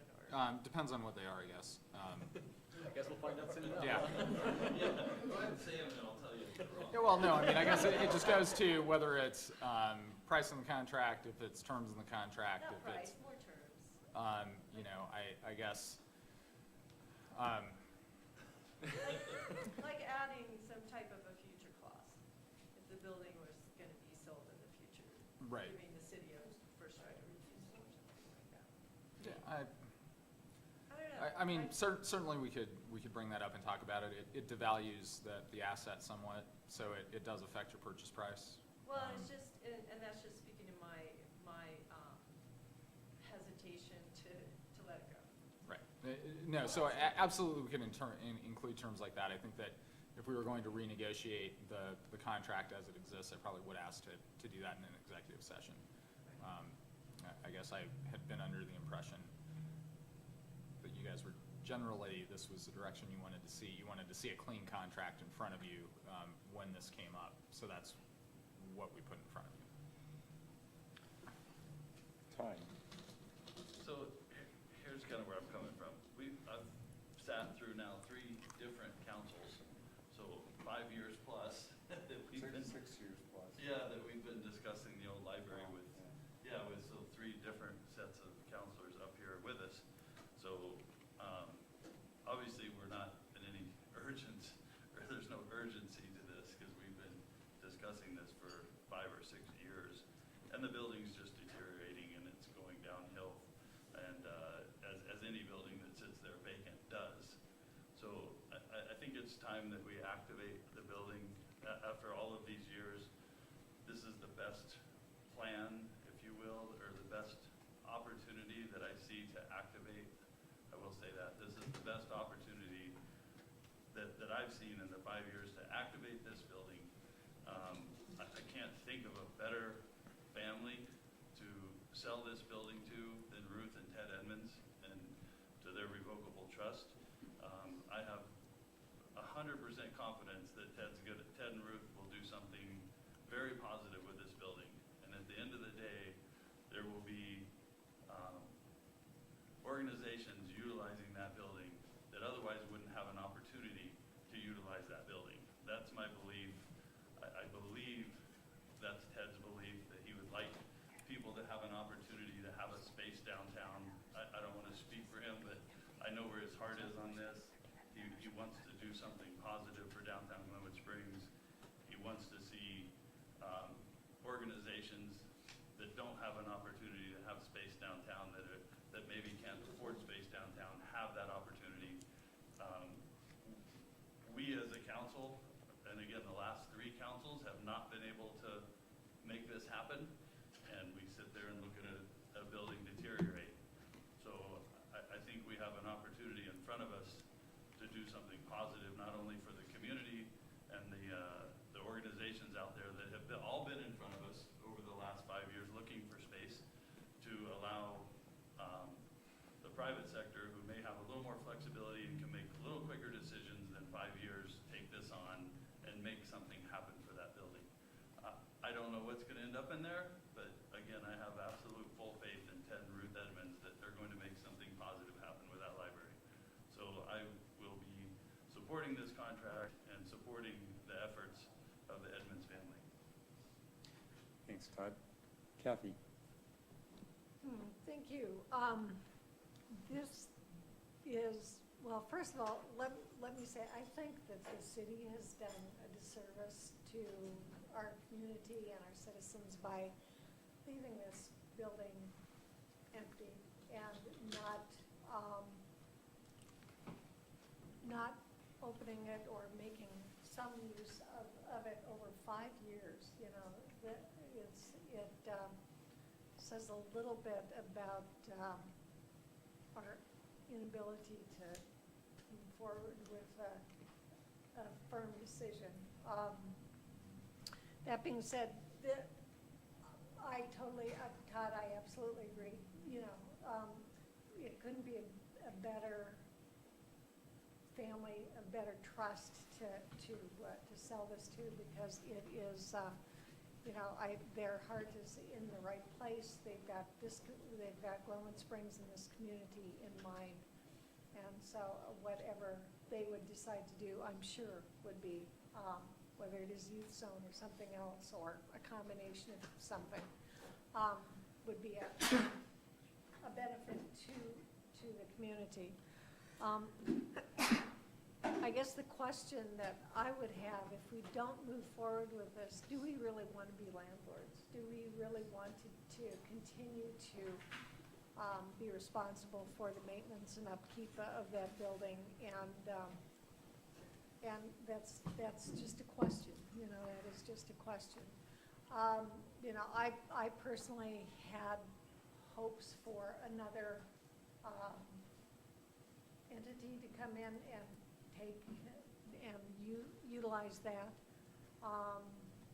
And you know, I will say that I'm not sure that their idea was completely vetted and was completely run through our ranks at City Council. And so I'm a little disappointed in that, but at the same time, I don't want to see this building linger, and I don't want to continue to kick this down the road. So, and as far as long-term lease, I would not be for that. You know, I think we either need to move it or decide we're going to keep it and put it to our use. So anyway, that would be my 2 cents. Thanks, Kathy. Jonathan? Yeah, I guess I'd agree with that last statement. You know, I just want to address the senior center concept a little bit. You know, I think I've been on council like, you know, 120 days now, but we've heard a lot about a senior center in that location. But we haven't heard a lot about who would pay for it, who would staff it, who would have liability on it. The county's not interested, obviously, in running it. They demonstrated that by pulling out 2 years ago. And it seems to be getting a little bit ahead of the curve a little bit to say, you know, we don't have a robust senior program through our Parks and Rec currently. I hope for that to change. But we aren't running trips to Black Hawk. We're not doing outings to the monument. We're not having weekly bridge games at the community center, at facilities we currently have. And I know senior programs is a lot more than bridge and bus tours. So, but to say that we're going to have a $1 million asset or $1 million cash in our pocket in the next 90, 120 days for programs that have not been yet developed or demonstrated a need. Sorry, I think there is a need in this community, but groups have not come forward to provide that need. The city has not developed those programs yet. So I think before we have a huge asset like that, I would need to see from the senior community, from senior groups, from advocates, those programs be a little more robust. You know, I think specific use for the library with the senior center could work if it was sold, because again, I think the intent that we've heard from the purchaser is to make it available to a nonprofit group. Again, that intent could change tomorrow because we don't have any say at that point, which I think is the attraction to selling it, is that person in the free market, and a program like Youth Zone or Ted Edmonds is now the person who would say, yeah, a senior center would be great here. It would be great in this location. So I'm not saying is if it does get sold tonight, or in 2 weeks, or in a month, that is something that I think the dream is dead. I just think that the conversation just shifts to a different entity. You know, I'm just really conflicted about this. I think this morning I was like, no, you know, Mr. Moffett, when you got up and started talking about, well, maybe you guys could do senior center here, and part of it could be this, and part of it could be that.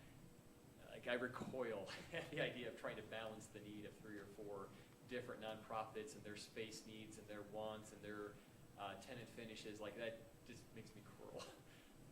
But then you said something, I think one of your last comments was, you know, here's some examples of when the city didn't let an asset go. And that really speaks to me as well. So, I don't know, I'm just really, really conflicted because I don't want to give up something that we might regret later. But at the same time, I do not want to be a landlord. And thank you very much for the people who spoke for the senior center. That is something that's not on my radar before this library thing forced it. So that's something that now I'm more aware of, so I appreciate that. Thanks, Jonathan. Steve? But, you know, I think being conflicted on the buying or selling property is quite common. And I've certainly felt it on this one for some time. As long as I've been sitting here, we thought we were at the closing table. We thought we had sold this property. Since that happened, or didn't happen, I can't even count the number of proposals that have come before us for uses on this facility, and some which served the community and some which I thought didn't really serve the community at all. Most all of them wanted us to just give them the facility. So I feel like we haven't rushed into this. I fully embrace everything Todd had to say. I've never felt really so confident that this facility, by changing hands, would actually go to the public's best interest, as I do in this particular contract. I know Ted quite well, and I know that he doesn't have any desire to profit from this personally, that he wants it to go, you know, I think as a legacy and back to the community in some regard. So I fully support not kicking this down the road, but get it off our plate. We've talked about it and talked about it and talked about it and talked about it and talked about it. And I think if we kick it down the road, we'll do nothing but continue to talk about it beyond this council. Thanks, Steve. Todd? I just want to add, if you will, Jonathan, something to what you said, and I think this is why we've been stuck so long, and Steve, you'll probably appreciate this comment also. It's such a large space, and it's a unique space with half of it being down in the basement, and most of the folks that have been in front of us with proposals, they don't need that big a space. So all of a sudden, you know, here we are having a tenant finish space. We're having to divide it up, figure out what's there, figure out how this is going to work. And we're not builders up here. We're not in a position to be able to be real estate developers in this position and divide space up and rent it out and be landlords. And so it's been a difficult building in that regard. So I think that's maybe why we've been stuck this long. And here's an opportunity to move it on to someone who I believe can solve those issues and can create space, whether it be large spaces or small spaces. And this looks like the best opportunity that I've seen since I've been sitting here dealing with for 5 years to actually move that to that position where somebody actually might get some space rather than talking about it. So it's kind of expanding on what you were saying there, but I think that's why it has sat there so long is we're not good at building walls and creating spaces and renting things. It's not our gig. Well, and sorry, can I just jump in real quick? I'm done. No, well, it's, you know, I just want to, I guess, honor the fact that you guys have been dealing with this for 5, 6 years, your entire time on council, and I think the new councilors, you know, have the advantage of coming in and not of hearing proposal after proposal, group after group of saying, well, I need the main floor, and some other hypothetical group that you guys find can have the basement, which I'm sure is what we get. And so I just, you know, I want to say, like, we come from, at least I do, from a little fresher eyes. Not fresher eyes, but just like less jaded eyes. Yes, yeah. And I guess my question for Shelley is, what if we did a continuance until the next meeting, what would you hope to see in the next 2 weeks? I guess the only thing I was thinking on that is that we don't have a lot of community here, and, you know, I know it's in the public notice, but I just don't know how much the community's aware that we're getting ready to do a sale. So just to give another 2 weeks to let the public come forward and comment. That was my only intent. Okay. Yeah. And are you done? Or No, I just wanted to ask that I had question more of you. comments to I didn't know if you had specific, like, in the next 2 weeks, here's what I would like to see if that could possibly No. sway or inform it. I didn't know if there was something specific. Not specifically, just to think of other options, and I appreciate all the comments here, and I really do think, you know, I don't know Ted very well, but I did serve on council with him for a while, and I do know him somewhat, and I think his intents are very honorable, and I do think it's a good solution. You know, like I said, I'm very torn on it also. And so I appreciate the comments too about that you guys have been working on this for a long time, and,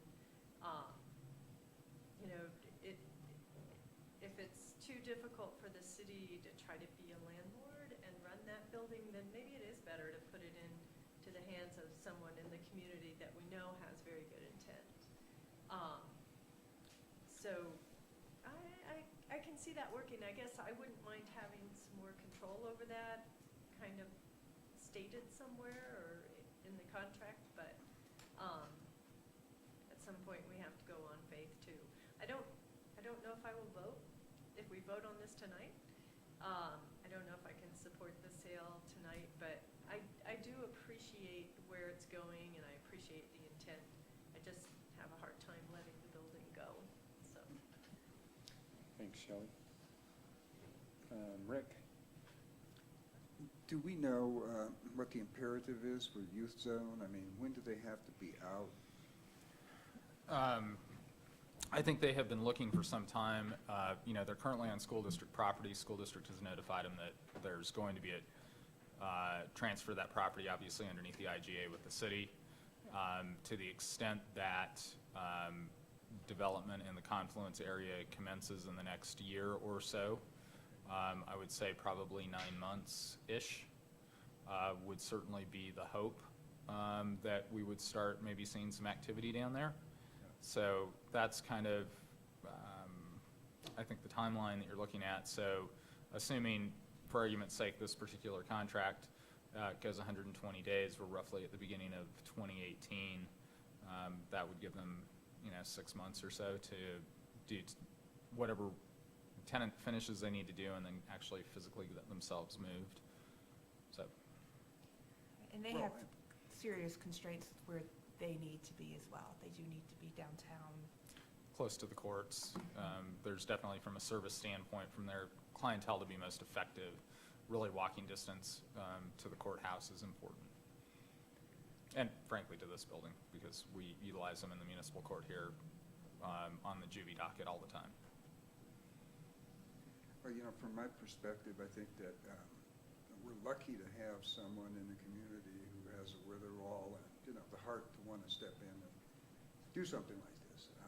It kind of puts him in an unenviable sort of position. I don't know if he's going to have to, do the same thing that we have been talking about, and that is sort out the organizations that might want to use that space. And so, I'm going to wish him a lot of luck with this, but, I'm also going to say that in the sort of development of nonprofits within the community, I think we've seen sort of the good and the bad and the ugly here over the past 3 months. And the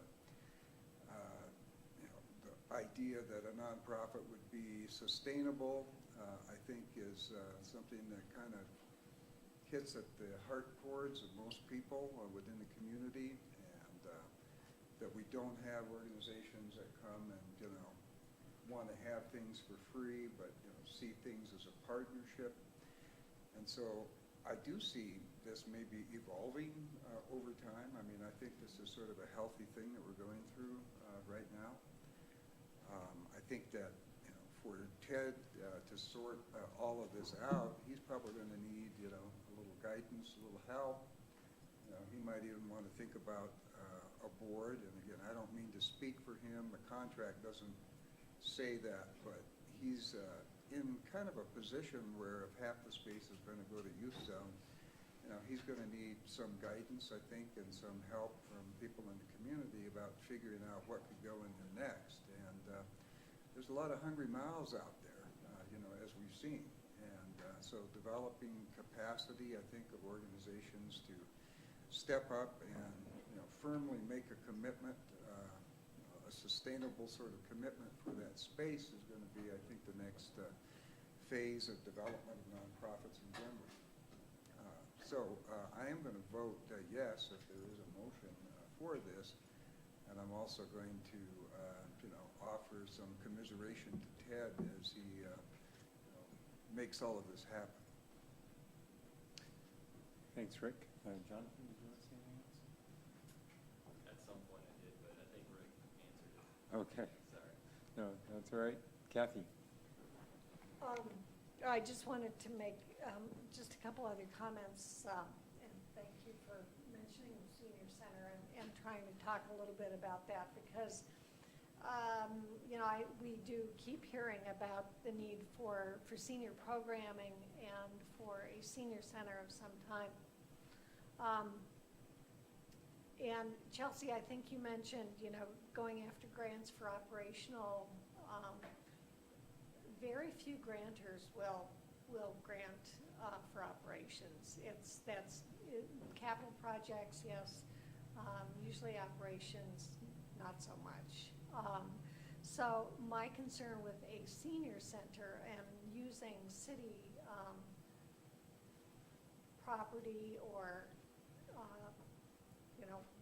buildings, whatever, for a senior center is the funding, the sustainable funding. We've got, that, and like Jonathan said, I think, you guys need to organize and figure out some of this, because, and again, I'm just looking, I pulled up a quick thing from Rifle for their senior center, and their revenue, as I mentioned, totals $108,000.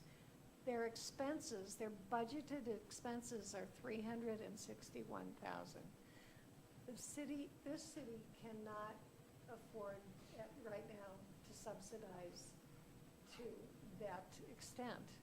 So the funding has to come from somewhere else. And I think Rick's point about the good, the bad, and the ugly on nonprofits right now is definitely an issue, and I think that's one of the reasons that we are looking at getting out of this landlord business, and frankly, we're looking at getting out of the granting business for that same reason. It's like, we don't want, a lot of these organizations have become dependent on us, and we need to move beyond that. So that's it. I had one more, I'm sorry. I think in relation to senior citizens, or senior programs and the art programs, I think too often the easy answer is a building. It's a sports complex. I mean, I'm a rock climber, and there is a very vibrant climbing community in this area, but there is no rock climbing gym around here. There's no facility to train in. And so I think, and I guess I would say this to any group, I think churches fall into this trap a lot. I mean, we just built this big, beautiful church, people will come. And I think a church is a community of believers. And I think senior programs are programs and groups of people that come together. People like Chelsea who just have a heart and a passion. The arts community will survive, can survive without a facility. It does it in many other communities, and it's more vibrant in many other communities. So I guess I just want to kind of look at when we're talking about city assets and how we utilize them or how we pursue those things, the answer isn't always buildings, fields, more physical capital that we have to maintain. So that's my last thing. Thanks. I haven't piped up yet. I'm going to be supporting a motion to approve this contract myself. And for me, it basically boils down to it. It's been said, I won't belabor it, but it boils down to Youth Zone has a benefactor that has come forward and offered enough money to make this thing work for Youth Zone. If Senior Center had a benefactor coming forward offering us $1 million for this and they were going to run a senior center, we'd sell it to them That's what we tried doing two years ago at the county, and that fell through. So it's not, we like use zone better than we like, and I know that this isn't, we're not selling it to use zone, but we believe that's the intent here. You know, this isn't a judgment on use zone is better than a senior center. It's just that we are not good landlords. We shouldn't be in that business. I don't think we should be in the business of trying to control things either. You know, I think we are fortunate in the fact that our contract with the Center for the Arts, for example, actually prohibited us from controlling their operations. That probably got us out of some hot water there. So I will be supporting this for those reasons. All right, with that, I would entertain a motion. Todd? So I would move that we authorize the mayor to work with Carl Hanlon in executing the purchase agreement for the old library with the Ted Edmonds Revocable Trust and the Ruth Longwell Edmonds Revocable Trust. Yeah, I guess I'd like it a little more clarity than that, that your, the motion is to authorize execution of a purchase and sale agreement to sell the library to the Ted Edmonds, I can't remember the revocable trust names, so just so it's really clear. And authorize, in the form attached, and authorizing the mayor to sign. Okay, I would move that we approve the sale of the old library building and the execution of that purchase contract between the City of Glenwood Springs and Ted Edmonds Revocable Trust, UTA dated 4/25/2000, and the Ruth Longwell Edmonds Revocable Trust, UTA dated 4/25/2000, and give Mike Gamba the authority to execute that contract. Thank you. All right. You want to arm It's wrestle so over it? rare. All right, we have a motion by Todd and a second by Steve to, I'm not going to repeat the whole motion, but basically to execute the contract to sell the former library building to the Ted Edmonds Revocable Trust, UTA, and the Ruth Longwell Edmonds Revocable Trust, UTA. Any further discussion? I'd like to just speak a little bit. Okay. I am going to vote against this, and I think I'll be the only one. And I'd just like to explain a little bit, it's not because I'm against the concept, because I really support the concept of youth zone going in there. Hopefully that's what will move forward from what we understand. And I hope that there's also cooperation for other nonprofits, maybe space for seniors. But I just can't get to the point of letting the building go. I'm not afraid of the city being the owner of that building and letting tenants go in and finish it and use it, maybe multiple nonprofits. But obviously that's not the way that council wants to go, and I appreciate that. And so I hope it moves forward and we get a great use of this building for the community. Thanks. Any further comments? Let's go ahead and call the question. Trogger, yes. Goldish, yes. Davis, yes. Gamba, yes. Leahy, yes. Voorhees, yes. Hout, no. Motion passes. All right, moving on. Next agenda item is the appointment to the Parks and Recreation Board. I believe we have ballots. And it's my understanding there is one regular seat open and one alternate seat available, and we have two applicants. Should we basically just vote for one? I would suggest we vote for one, and that's the regular seat, and whoever doesn't win becomes the alternate. Does that work for everybody?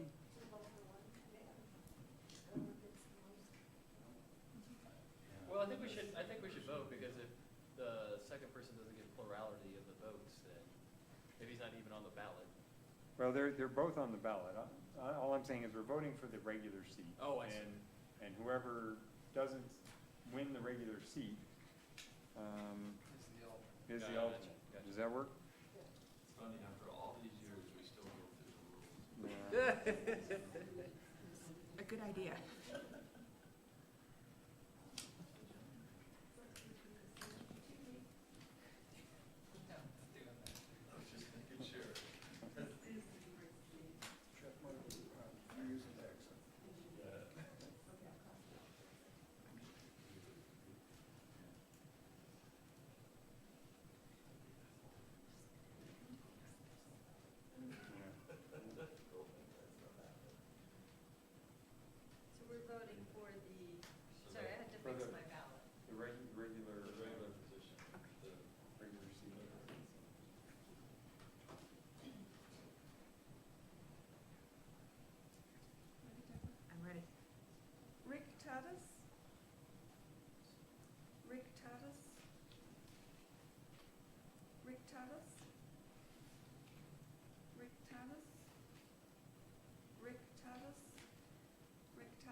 can't tell who won.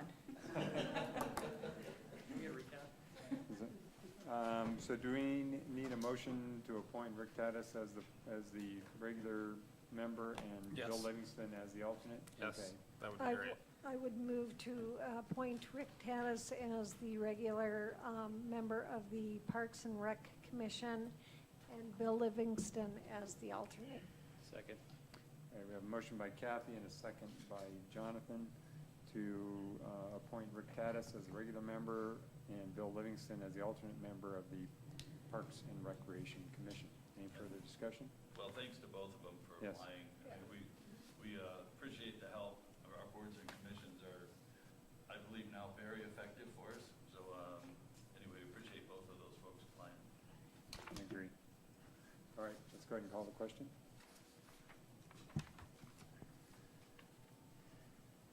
Trogger, yes. Goldish, yes. Davis, yes. Gamba, yes. Leahy, yes. Voorhees, yes. Hope, yes. Motion passes unanimously.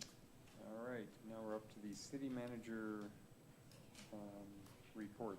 Okay, I've got a couple things. The first one is, as you know, this is our last meeting before the detour. Before all hell breaks loose? The what? Before all hell breaks loose? Yeah, the next one is just post detour. Yeah, what detour? That's how close it is. Yeah, we talked today a little internally about how we will notify you when the detour goes down. Because inevitably at some point, something will happen, and it will. I will get notified, I will call the mayor, and we're gonna set up a, kind of like a phone tree. So for instance, I'll send it out to all of you, he'll call Kathy, and then Kathy will call Rick, and so we'll make sure you're all notified. Before, What does go down mean? Sorry, this is the first time If I've heard. there's a vehicle accident Oh, or okay. some problems. Okay, thank you, sorry. An ISIS terrorist attack or. That's something what like I. that, you know. Yeah. No, we're Anything going that Midland, would- we're gonna ignore the signal. If we're at a complete standstill. yeah, anything that would cause gridlock, I think we said for like 15, like once we hit 15 minutes. Okay. So they'll get a hold of me. You're gonna get a ton of phone calls. As much as you can, please try to communicate questions you have through me. Little tiny questions, go ahead, call the police chief, call the fire chief, but they're gonna be busy and they're probably gonna be really grumpy and hot and miserable. So as much as possible, please try to communicate through me. And please try to shift through what is critical and what is just people being really unhappy. Because we're gonna have a ton of that. And there's not much we can do besides listen.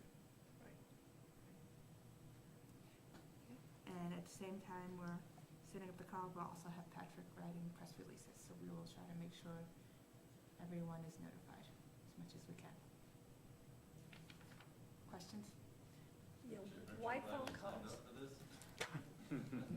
Yeah, because if it's really, if the detour goes down and there's gridlock, I think I would like you guys to know it and not wait 5 hours until you read your email. Yeah, but how about text? I can text. I don't text with all of you because I don't know how your texting is. I don't, I I'll think I have text. everyone's mobile phones except for yours.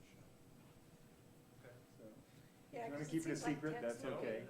Well, maybe depending on how complicated the situation is. Yeah, yeah, but even if text to just alert us, Okay. yeah, because I think that's more efficient. Okay. Speaking of gridlock and that stuff, one thing I don't think I've ever heard anyone say, although I'm sure it's out there in the meetings, isn't there, like when there's snowstorms and stuff, as long as there's not a physical injury that you can pull off the side road, do you report and keep on rolling with your day? Is that, Assuming we are we can in get- that, what are they calling it, an emergency? Right, yeah, I know what you're calling it. Are we, is that out there, that we're in that mode, or no? I would think, there are going to be some instances when we can't easily get someone to pull the car over. Okay. But they do have a non-emergency number. So, and I wrote that down the other day. The non-emergency number is 625-8095, and that is for, I think they said fender benders, and if you need, you know, if you have, I can't even remember what Kathleen said, but it was basically for, non-emergencies, but things that are urgent, maybe. I have two noise regulation exemption requests, both from staff. One to clean the jet in the sewer line on 6 between Pine and Laurel, that happened August 1st. I'm sorry, what did you say? To clean the jet on the sewer line on 6th Street between Pine and Laurel.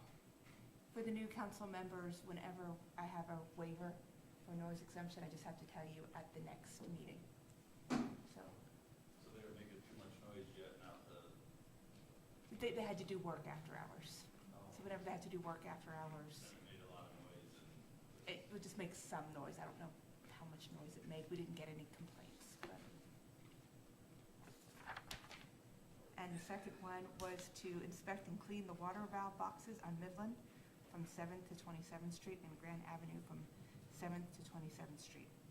This work will be on August 3rd from 3 a.m. to 7 a.m., so it'll happen tonight. Which is today. Yep. So, So is it actually on the 4th, from 3 a.m. to 7? I'm going with this happening tonight. But, Okay. I'm gonna sign an administrative order allowing street sweeping during the detour to start at 4 a.m.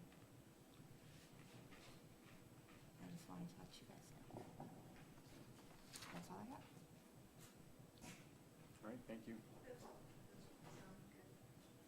We think it's the only way the street sweeping will be done effectively. Comments? I don't have any. Actually, Yeah, I have one that, I know this is not council comments, but to the best of my knowledge, Donegan Road is reopened at this time from the construction activity that was going on Donegan Road, so. Oh, is it? I mean, the signs are still up. When did you come down? Down, but. Yeah, what time? Oh, what time? Well, when I left my house, I was let well, and it was still blocked. Yeah, but it looked like, one lane. Yeah, I think around 5 p.m. or so, they were theoretically going to reopen it. There will be lane closures next week to provide striping, to reinstall the striping, but all the asphalt, curb gutter, guardrails are all back in, and I was told it was going to reopen today. That's good So, news. Thanks, Mike. so on your way home, try that, and hopefully you can get through. I'll let you know. Yeah, I would appreciate that. And Carl, I'm sorry? Oh, I just wondered, I want to thank whoever put the trash cans on the new bridge. One day when there was not trash cans, I picked up over 2 dozen cigarette butts when it was a brand new bridge. That's awesome. And the last night when I went over, there was one, because I picked up the trash cans. So whoever, I don't know if that was the city thing. I thought the city did put the trash cans out there because we're maintaining, that's what I was told. I could be wrong. So Brian They're not left, bear- so, they're would not that be bear Brian or would resistant. that be who's maintaining the bridge? We are maintaining Yeah, the bridge but- through our contract. Oh, so we have a contractor out there doing that, so maybe it was them that put the trash cans out there. We think it was CDOT, but I was gonna confirm anyway because they're not bear resistant. So should we give them a $500 fine? Unless it was us, in which case, no. Okay. There's a lot just happening now. I just walk by things. I'm like, oh, that got done. Good. All right. Okay. All right. So I think with that, actually, I don't adjourn right now because we need. No, you don't adjourn. I am going to ask if council will indulge us. I wouldn't mind setting up the tables because I just think this conversation is going to go easier if we drag a couple of tables out to sit at. I've got some maps and stuff to go over with you, and it's hard. Should we move to go into executive session? Yeah, first? go ahead and move to go into executive session, then let's take a brief Like a break while they, 5-minute break. yeah, like a 5 or 10 minute break Okay. while they close down the TV stuff, and we'll get a couple of tables out. Okay, we have an executive session scheduled on the agenda to discuss the following: the Confluence redevelopment, Two Rivers Park, the Art